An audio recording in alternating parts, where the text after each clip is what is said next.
I think the meeting went well. We'll see what happens over the next few days. We'll probably learn a lot. I was very disappointed that missiles were flying by Russia, but that missiles were flying. Very disappointing. We'll see how it goes. On the Iran situation, I think we're doing very well. I think a deal's going to be made there. That's going to happen. Pretty sure it's going to happen. We'll have something without having to start dropping bombs all over the place. Trust President Putin? Say it again? You trust President Putin? You know, in about 2 weeks. They have a tough road ahead, okay? And we had a good meeting. It was a nice meeting. It was a beautiful meeting. I'll tell you, it's the nicest office I've ever seen. It was a beautiful, beautiful scene. But he was very, look, he wants to do something good for his country. He thinks he's doing a good job, and he's working hard. We'll see what happens. It's a very complicated deal. What did he tell you, Mr. President? He told me that he needs more weapons, but he's been saying that for 3 years, He needs more weapons, and we're going to see what happens. I want to see what happens with respect to Russia. Because Russia had been surprised and disappointed, very disappointed that they did the bombing of those places after discussions. Are you going to talk to Putin again? Yeah, I will. Did President Zelensky talk to you about Crimea?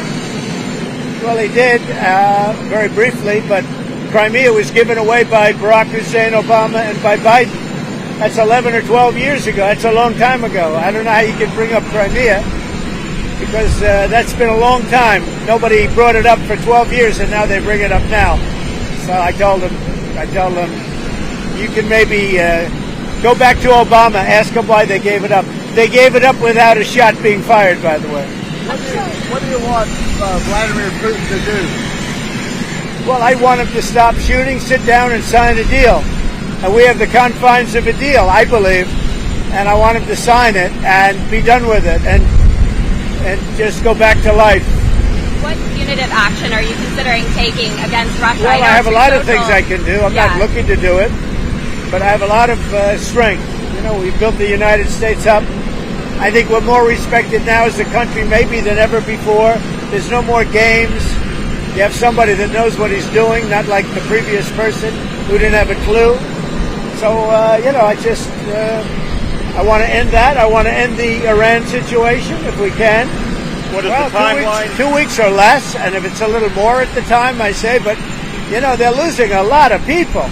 We have 3,000-4,000 people dying every single week.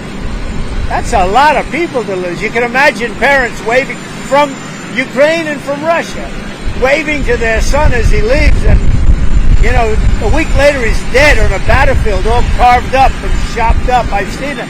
I see the satellite pictures. They're horrible. They're horrible. I would say it can't get any worse. Body parts laying all over. I don't even like looking at them. Body parts laying all over fields. What are they doing? It would have never started if I were president. Is your relationship with President Zelensky better now than things were in the Oval Office? It was never bad. We had a little dispute because I disagreed with something he said, and the cameras were rolling, and that was okay with me. But we had a dispute. But look, he's in a tough situation, a very tough situation.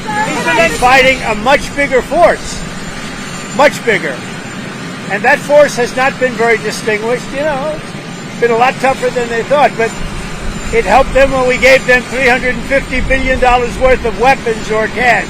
Is Zelensky ready to give up Crimea, do you think, Mr. President? Oh, I think so, yeah. Look, Crimea was 12 years ago.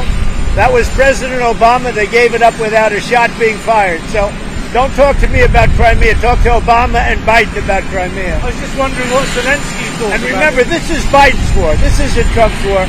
I came in to try and solve a problem. And the problem is so many people are being killed. I see him as calmer. I think he understands the picture. And I think he wants to make a deal. I don't know if he wanted to make a deal. I think he wants to make a deal. Well, I want him to stop shooting, sit down, and sign a deal. And we have the confines of a deal, I believe. And I want him to sign it and be done with it and just go back to life. Because they're trying to set a little bit. They want to make a deal, obviously. Right now, they're not doing business with us. You know, people talk about going cold turkey with China, meaning just forget about it. We were losing hundreds of billions of dollars a year with China, and now they're not doing any business with us, you know, not because of them, because of me. Because at 145%, you can't do business. But something's going to happen that's going to be positive. What reaction to Virginia Guthrie's suicide in Australia? Well, it's a very sad situation, the whole thing. That whole situation is very sad, her and others. And so certainly that's a horrible thing. Horrible.